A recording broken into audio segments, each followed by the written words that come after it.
Olá amigos, o meu nome é Fábio Cancela. Bem-vindos ao nosso site fabiocancela.net. Este é o nosso quadro Pérolas da Bíblia, hoje com o tema A Verdadeira Conversão. Pedro já havia aceito o chamado de Cristo para se tornar um pescador de homens. Foi com grande esforço e sacrifício que deixou a vida passada. Ele deixou sua família, sua profissão para seguir Jesus. Se fez esse sacrifício, teve também muitos privilégios. Pedro comeu o pão partido pelas próprias mãos de Jesus na Santa Ceia. Pedro viu Jesus Cristo ser transfigurado no alto do monte. Caminhou de mãos dadas com Jesus sobre as águas e viu Jesus ressuscitar Lázaro. Pedro se tornou um dos 3 homens mais amigos e íntimos de Cristo sobre a face da terra.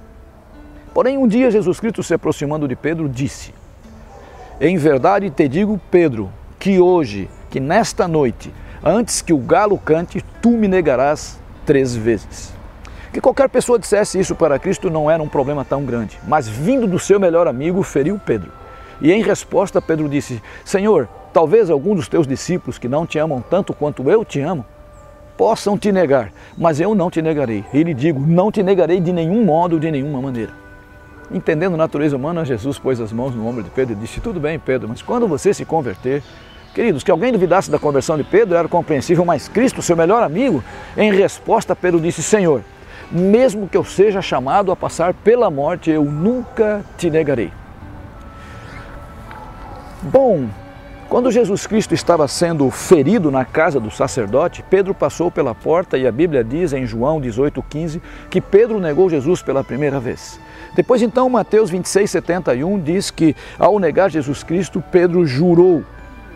E Marcos 14,71 diz que ele praguejou. Quando se busca no original hebraico, ou melhor no grego, você vai encontrar a palavra xingou, ou Pedro usou palavras de baixo nível para ofender a Jesus Cristo.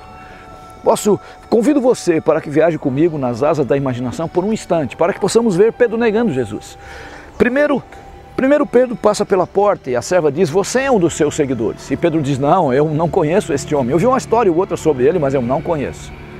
Daí então, uma hora depois, uma outra pessoa diz: você estava assim como seguidor de Cristo, porque você também é galileu. E Pedro então diz: gente, por favor, olhe para mim aqui, já é a segunda vez que me confundem com seguidor deste homem. Vendo agora a ameaça da cruz, Pedro diz: eu juro pelo grande Deus Elohim que não conheço Jesus de Nazaré. Agora, Mateus 14,71 diz que Pedro praguejou ou xingou Jesus. E então ele está se esquentando, aquecendo no fogo por um instante, quando de repente uma outra pessoa diz para ele: você é sim o seguidor de Cristo, porque eu estava lá quando você decepou a orelha do meu parente Malco. Vendo uma vez mais a ameaça da cruz tão perto, Pedro diz: olha gente, por favor, essa aqui é uma grande confusão, um enorme equívoco. Olha para este homem, e nesse instante Jesus Cristo está apanhando, mas com o espírito absolutamente sereno, sem nenhuma reação. E Pedro então aponta para ele e diz: olha para este homem, ele parece um autômato. A impressão que se tem é que ele nem sabe o que está acontecendo à sua volta. Ele nem sabe quem é seu pai, ele diz ser filho de um tal espírito. Isso é um bastardo. Eu não sei quais palavras Pedro usou para ofender a Jesus, mas a Bíblia diz que ele xingou o mestre. E naquele mesmo instante, a sua consciência pesou e ele foi tocado pelo Espírito Santo. Arrependido, decepcionado consigo mesmo, Pedro levanta os olhos para olhar para Cristo.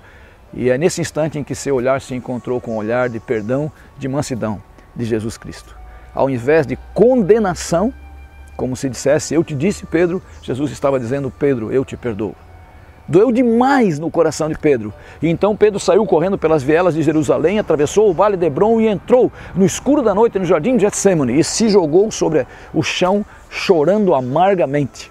Pedro chorou amargamente, diz a Bíblia. Chorar amargamente, queridos, é muito mais do que chorar apenas com os olhos. É chorar com o coração, chorar lágrimas de sangue. Foi ali, no mesmo lugar onde Jesus Cristo havia poucas horas antes suado sangue, que Pedro se arrependeu. Que ele desejou muito demonstrar seu arrependimento para Cristo, mas Jesus Cristo foi rapidamente crucificado. Bom, enquanto ele era, de certa forma, mal visto pelos discípulos por sua negação, como se fosse um discípulo de segunda categoria, viu quando Maria Madalena bateu a porta e disse: olha, eu estava lá, olhei no túmulo, não havia ninguém, Jesus ressuscitou.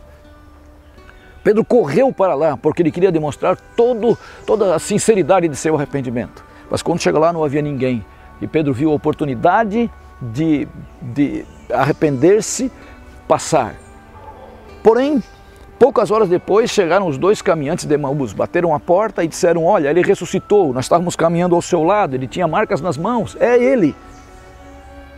Pedro estava tão feliz pela possibilidade que orou a Deus dizendo: por favor, Deus, eu queria uma oportunidade para demonstrar a Cristo o meu arrependimento.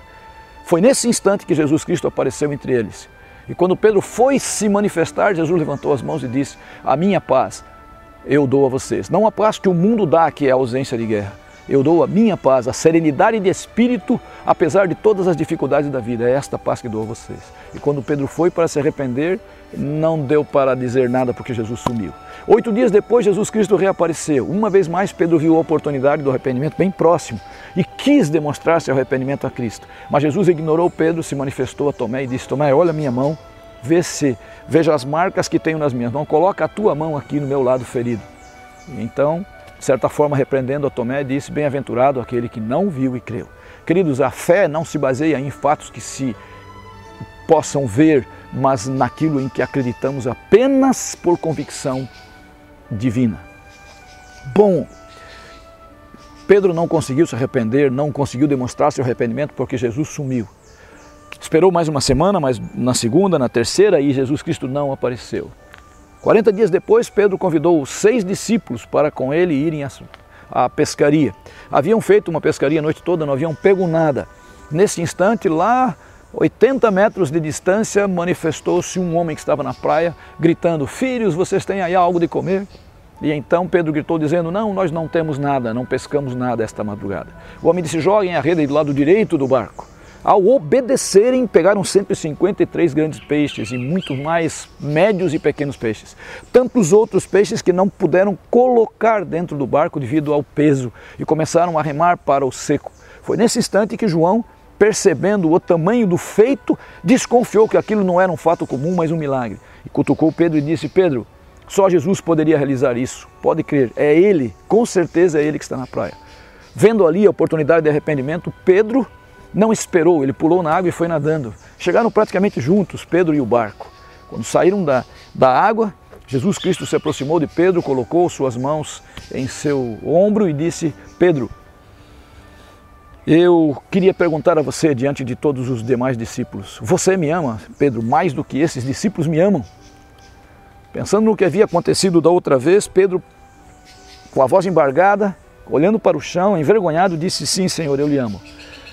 Disse: tudo bem, Pedro, você não entendeu, eu vou te fazer outra pergunta. Eu quero saber se você me ama a ponto de não me negar de nenhuma maneira, de nenhum modo. Lembrando-se da forma que havia vergonhosamente negado Jesus, Pedro buscou forças no fundo da alma e disse: sim, Senhor, eu amo o Senhor. E Jesus disse: Pedro, você ainda não me entendeu. Quero te perguntar pela terceira vez: você me ama a ponto de morrer por mim? Agora, lembrando de tudo que havia acontecido, Pedro levantou os olhos, olhou nos olhos de Jesus, com lágrimas na face, e disse para Cristo: o Senhor é Deus, o Senhor sabe todas as coisas, e só o Senhor sabe o quanto eu lhe amo. Eu lhe amo, Senhor, mas se vou lhe negar, se é deste ou daquele modo, eu não sei. Se lhe amo mais que os outros discípulos, eu sinceramente não sei. Agora então, Jesus Cristo dá um abraço em Pedro e diz a ele assim: Pedro, agora convertido, finalmente convertido, apacenta as minhas ovelhas. Queridos, todos nós que somos chamados por Cristo para apacentar suas ovelhas, deveríamos buscar uma conversão superior, como a de Pedro.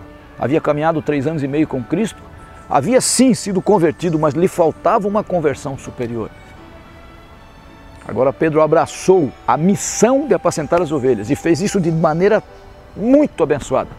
Tanto que a sua sombra curava, tanto que ele teve a oportunidade de dizer para um homem: eu não possuo nada sobre a face da terra, mas eu tenho amizade com Cristo, em nome dele, baseado no seu poder, eu digo: você levante e anda.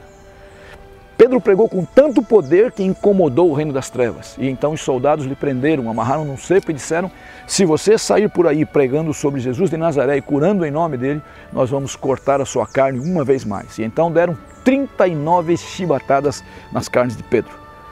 Assim que soltaram Pedro, ele foi para um lugar aberto, levantou suas 2 mãos e disse para os homens: Eu vim aqui para pregar a Jesus de Nazaré, a quem eu neguei e a quem vocês ressuscitaram. Muitos se converteram com aquele sermão poderoso de Pedro. Uma vez mais, os inimigos apanharam Pedro, levaram-no, amarraram no cepo e estavam chicoteando Pedro pela segunda vez, quando um líder dos soldados chegou e viu o quadro horrendo que estava acontecendo.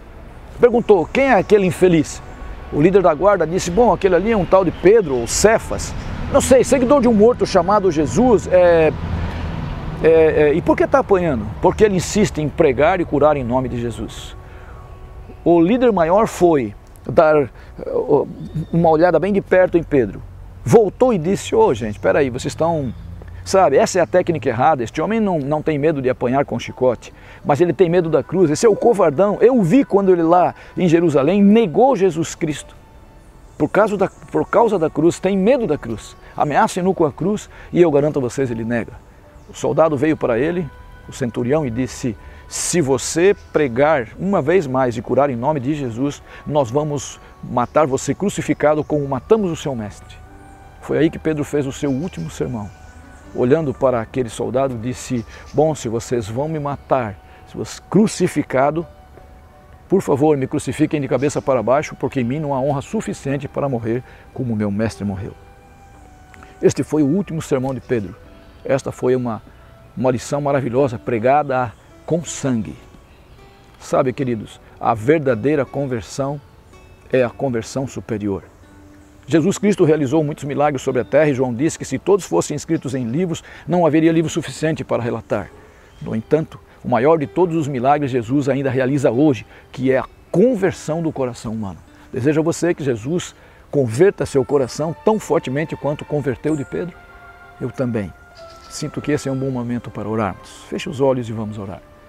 Pai de bondade, obrigado porque sobre a terra existia um homem chamado Pedro, tão frágil, tão débil, tão vacilante quanto nós somos. Mas obrigado porque o Senhor apanhou aquele coração duvidoso e fez de Pedro um dos 2 ou 3 maiores personagens do Novo Testamento, um grande homem de fé.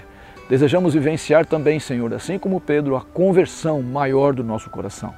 Por Teu Espírito Santo, converte-nos e dá-nos o privilégio de vivenciar ao Teu lado uma experiência tão forte e tão íntima quanto Pedro viveu. Suplicamos esses favores em Cristo, nosso Salvador. Amém.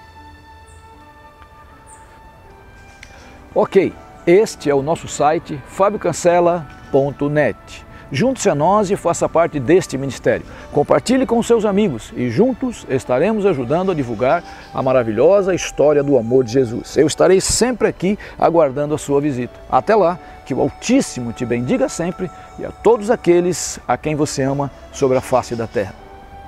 Mas lembre-se, você é a mais preciosa obra da criação de Deus. Até o nosso próximo encontro, fique na paz.